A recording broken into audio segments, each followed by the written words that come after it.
Ooh, welcome back everybody. Just a quick recap of our second playthrough here. We ran through the tutorial, and then we went to defeat Gyobu, and then we skipped Hirata Estate, and went straight to fighting Jinichiro Ashina in Ashina Castle, skipping any other side areas. Then we went straight to fighting the Guardian Ape, skipping any other side areas.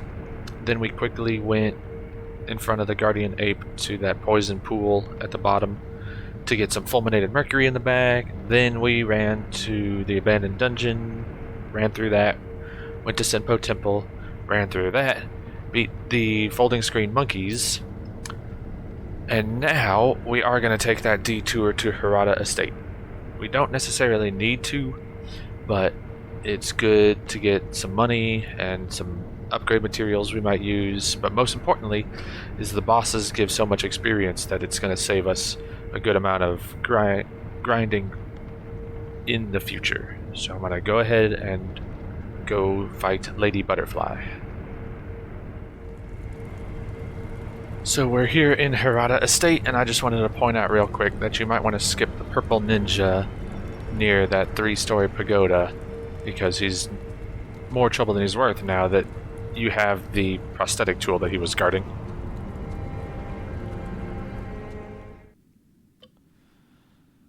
So just coming in to keep you posted, we just beat Lady Butterfly at the Hirata Estate.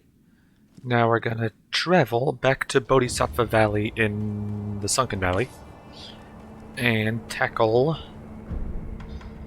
the rest of Ashina Depths. All the way until we get to the Corrupted Monk.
I have paused here because I want to mention that when you beat the Guardian Ape and the Corrupted Monk, either or both of them, either whatever order it is you kill them in, that's what triggers the time change in the game to the point where Ashina Castle, all the sculptor's idols disappear, and the interior ministries start showing up.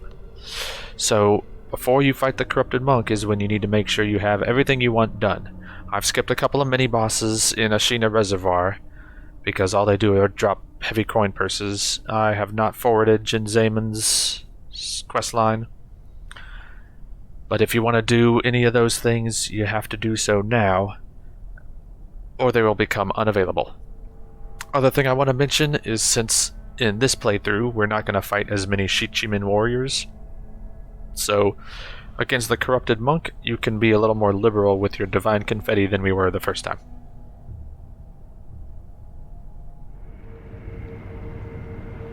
Okay, so now we have a big thing coming. Once you get to the top of the tower and deal with the Vile Hand mini-boss here, I went ahead and dealt with him. We're going to come out. We're in Ashina Castle. You can talk to him again if you want. And before you grapple up here, I don't know who sees me, but before you grapple up here, you must return and open, back up your save data onto your USB storage or online once again. So if you need a reminder as to how to do that, please go back to episode 30. But we need to do that before you grapple up here to get the cutscene with your father.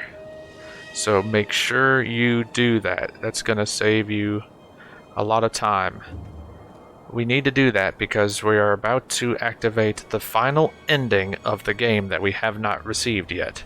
Problem being is that literally ends the game, hence the name, and you will have to start playthrough 3. But since the game cuts off here and we haven't gotten to the Fountainhead Palace or been able to do any of that stuff, it'll cut off our ability to get the 6th Lapis Lazuli from this playthrough that we need to get all of the upgrades. So we have to make absolutely sure that you back up your save data. That way, when you finish with this 4th ending, you can reload your save data and continue from here in the same way that we did on our first playthrough. The other thing this is going to do is get the achievement for defeating every boss in the game. We could not do this in the first playthrough because we'll have to back up our save data. And if you beat the bosses here and then override your save data, then the game will no longer recognize that you have defeated them. So when you get to the real end of the game, you will still be missing these two.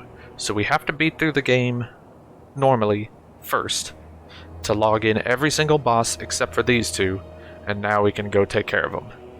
So, with all that said, grapple up here for your cutscene.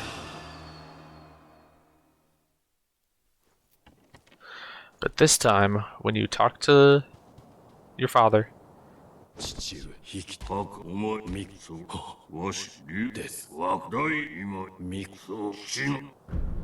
you need to obey the Iron Code and forsake Kuro. Last time we broke it. This time we're going to obey it, which is going to trigger a boss fight and a cutscene. Again, this is the last chance to back up your save data, so make sure you do that.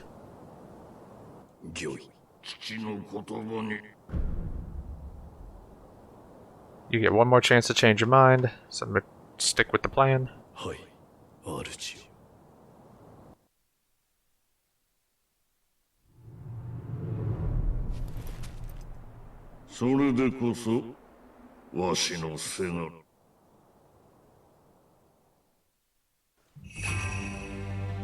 And we have to face Emma.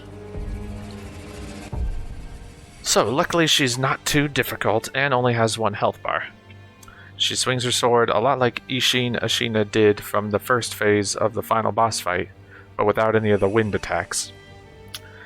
The ones I want to talk about are she has a grab attack where she'll sheath her sword and kind of swing her arms in a circle, and the red kanji will appear. Just jump out of the way when that happens. She's got 2 stab attacks, and one is quite quick and hard to counter, but when you see her red kanji appear and you see her lift her sword hilt right next to her head with the blade pointing at you, she's about to stab. So be prepared to Makiri counter. And another one she has is like a leaping stab that's much easier to see coming. And then lastly, she's got a low sweep where she will attack you and then spin around to do a low sweep. So when you see a red kanji after a hit, then you can jump over that. And then the only other thing to mention is her Ashina cross, which is the move where she sheathes her sword and then hits you with a quick 2-strike, much like the Ashina Elite mini-bosses do. Other than that, though, it's fairly simple. You can also dodge around some of these attacks to get some damage in.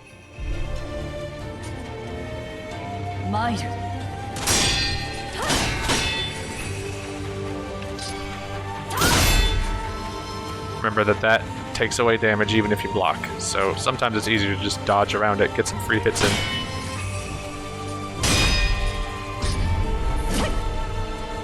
There is her stab. Here comes her Ashina cross.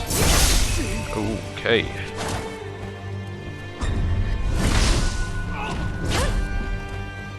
She does hit like a truck, believe it or not, though, so do be aware of that.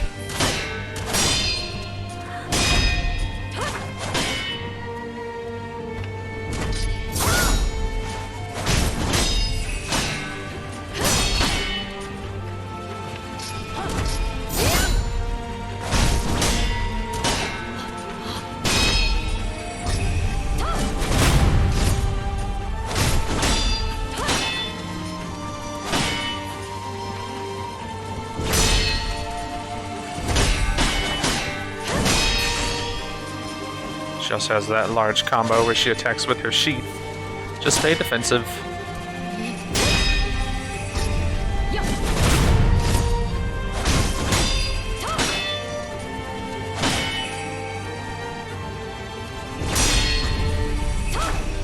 There's the sweep.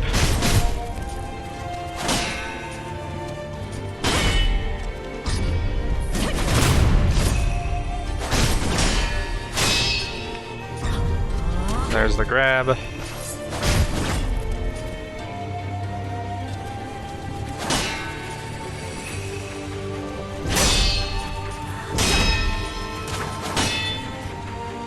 here comes the Ashina cross. Get around and try to hit her. There comes the sweep.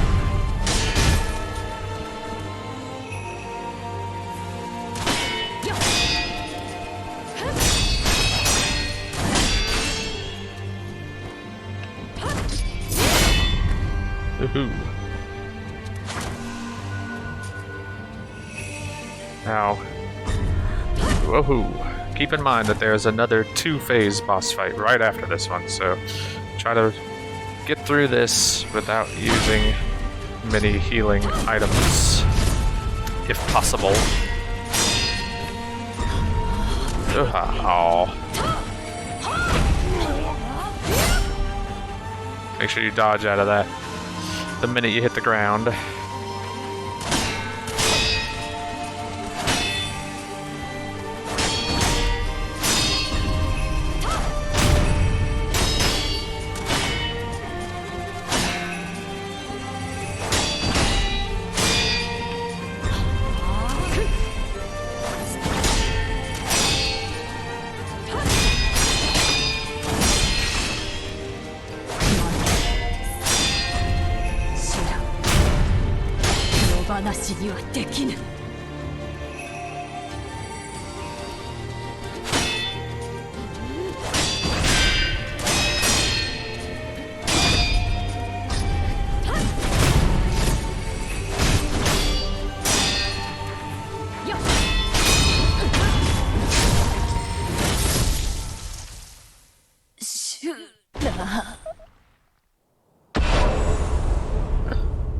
So, once you finish Emma, the next boss fight starts immediately after a cutscene.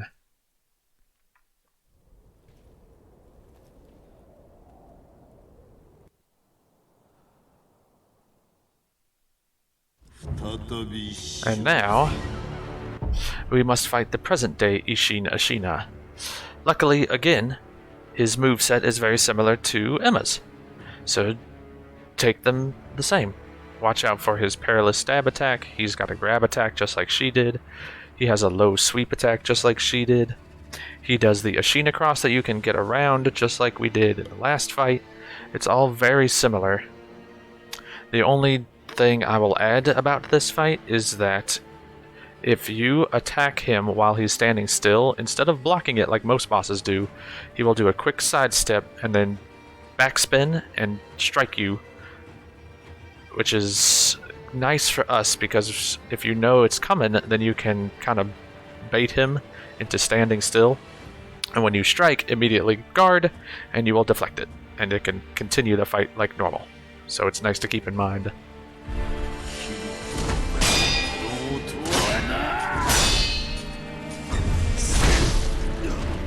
The biggest issue is that his perilous attacks are much quicker than Emma's, and so harder to predict.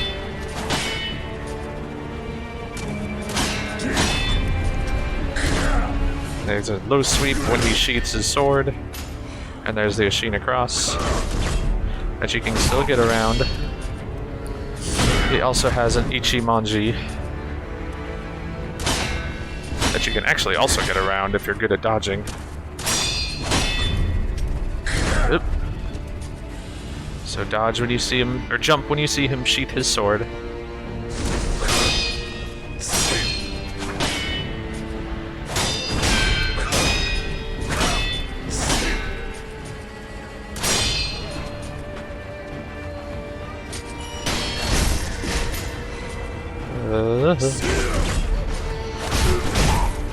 We can use the Phantom Kunai to our advantage to close some distance.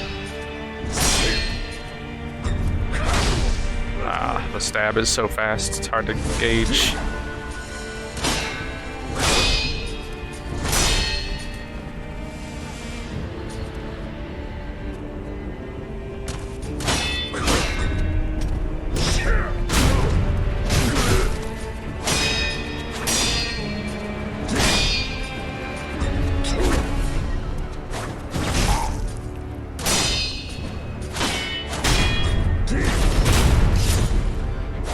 Raises his arm above his head after a combo like that, he's gonna do a Makiri counterable stab.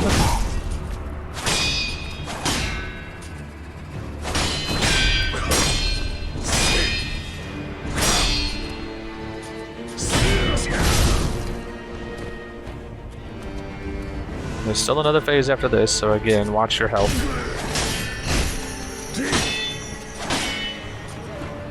Also, of note with the Phantom Kunai, you get more butterflies if you hold down the button.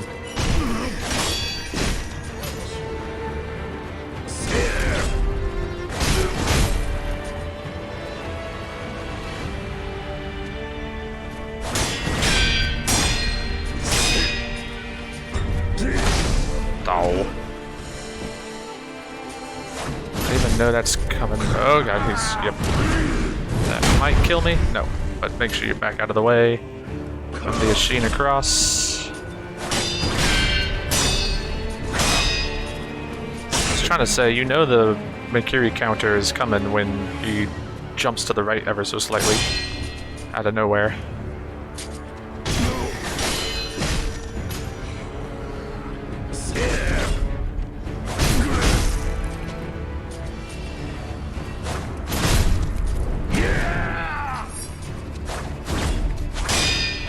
There's his little sidestep and backstab.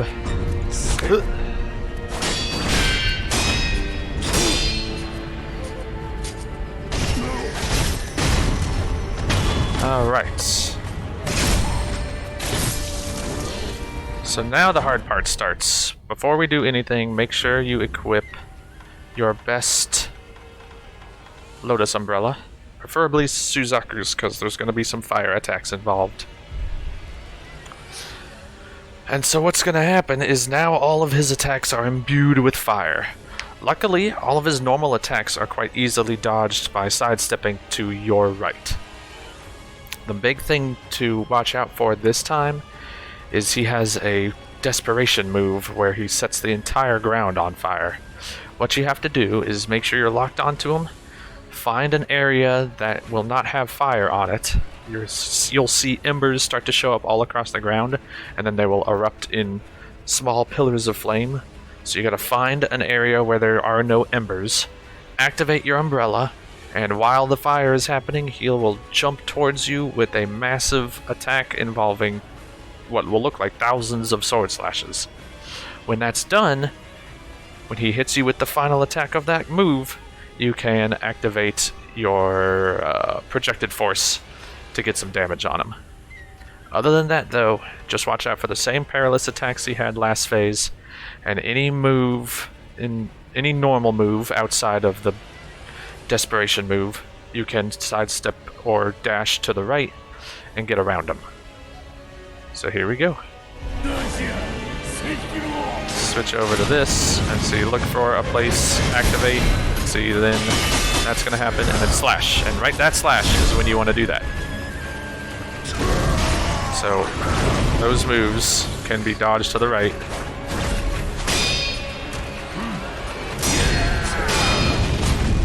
And if you get burned, then you can use a dousing powder. If you need, you can use the Withered Red Gourd. In fact, I'm gonna equip the Withered Red Gourd just in case. But then I'm gonna use a Ministry Dousing Powder right now.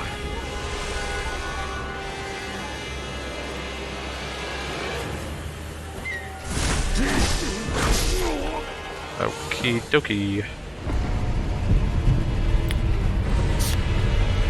So let's heal up.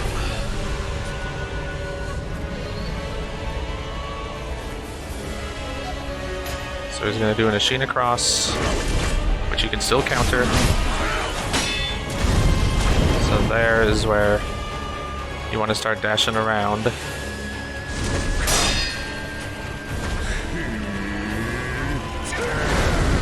So here, find a place. Oh crap, I think I'm dead.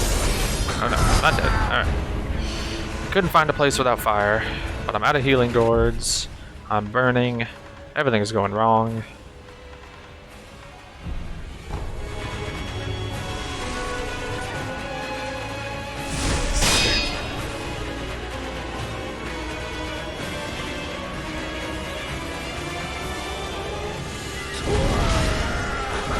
So there he does a large sweep. You want to jump over that if you can.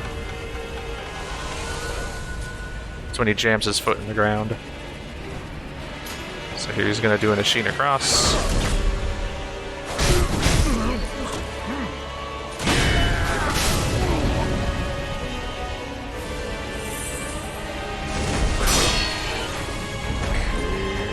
So here he's going to do Desperation, find a safe place, and then wait for that attack, and attack back.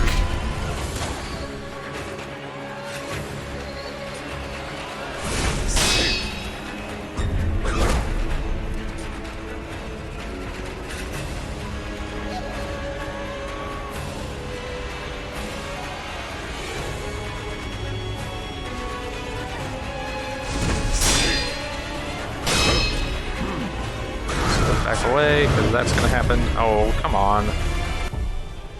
Can't even touch the fire.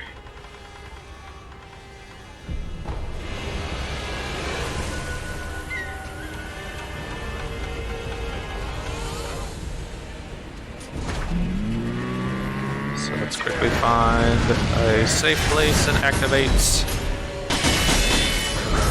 And then attack back.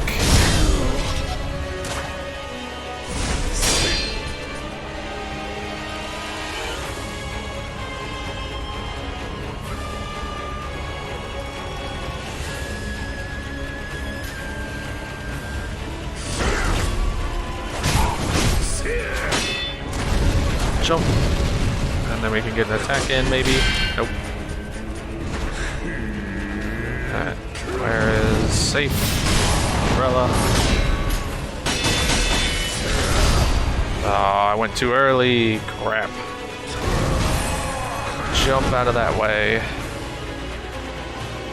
I'm also going to go ahead and equip my Ceremonial Tanto. Put it on the healing gourd, I guess. In case I need some extra spirit emblems.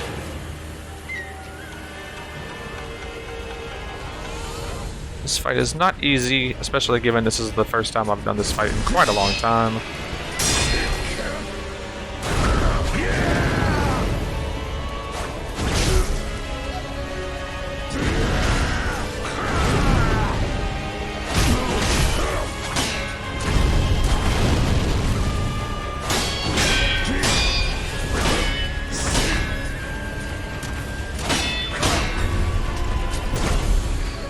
Oh, alright.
Sekiro よ。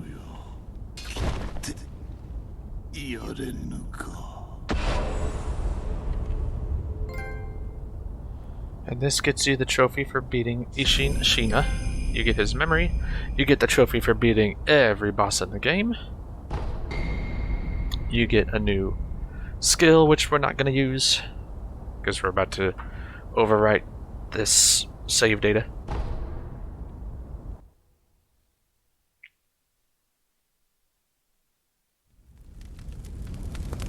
And you get the last ending of the game.